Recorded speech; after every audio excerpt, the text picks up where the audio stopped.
N,N-dimethyltryptamine, or DMT, is one of the most powerful psychedelic substances known to man. Take a single dose, and within a few seconds, you are instantly transported to complex, vividly realized alternate realities.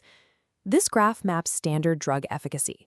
With psychedelics like LSD, the brain builds physical tolerance. The next day, effects drop sharply. DMT breaks this rule. The brain builds almost zero tolerance. You could take back-to-back doses and achieve a breakthrough every time.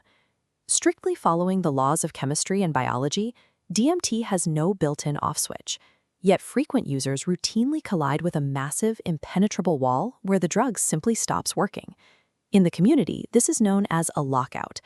Instead of geometric portals, people take massive doses and get nothing but pitch-black darkness, a heavy body sensation, or even encounter entities acting like interdimensional bouncers denying them entry. You can find thousands of these accounts on platforms like Reddit. Users openly admit to hitting their vape pens repeatedly, treating the experience like a theme park ride, before finding themselves abruptly banned, completely locked out, and denied access. Musician and frequent explorer Zoltan Bathory documented his own version of this.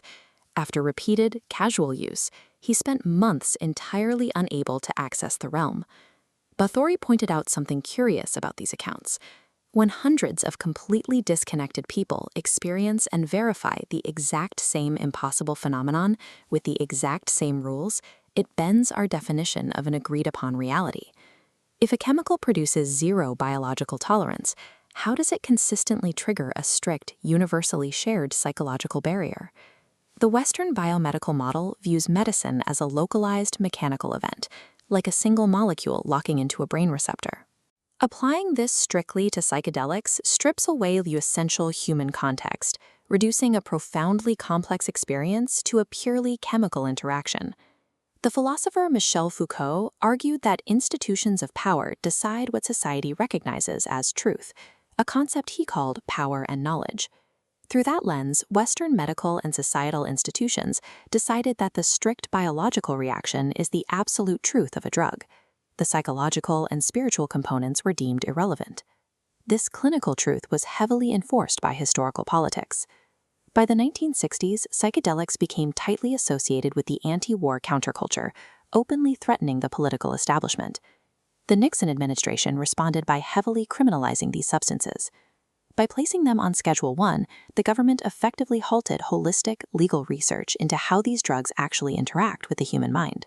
By defining psychedelics as purely criminal chemical reactions, Western science and politics intentionally blinded us to their psychological dimensions. Modern users were left entirely without a map to navigate phenomena like the lockout. The boundaries modern recreational users are slamming into today are not new discoveries. Indigenous cultures have engaged with these substances for centuries, and they have always recognized and respected these exact psychological boundaries. Modern Western users often approach psychedelics with a tourist mindset, looking for quick entertainment. The indigenous framework strictly required an experienced guide, a deep reverence for the substance, and a specific healing purpose to justify the journey. During Zoltan Bathory's lockout, an entity gave him a very clear, profound message regarding his lack of purpose. It told him, "You cannot come in here anymore as a tourist." By pushing this potent molecule to its absolute biological limits, modern Reddit users are painfully, and entirely by accident, rediscovering the ancient indigenous rules of engagement. The DMT lockout functions as an active, intelligent psychological defense mechanism. This flowchart visualizes a concept called integration. The mind, or the realm itself, requires that users process past lessons and apply them to daily life before permitting further exploration. Understanding this mechanism carries high stakes right now. We are entering a psychedelic renaissance, with serious legislative pushes for decriminalization and therapeutic use making their way through the government. This renaissance forces Western culture to completely rethink how we consume medicine. We have to shift away from the passive culture of popping a magic pill to fix an ache and move toward active, purposeful psychological work.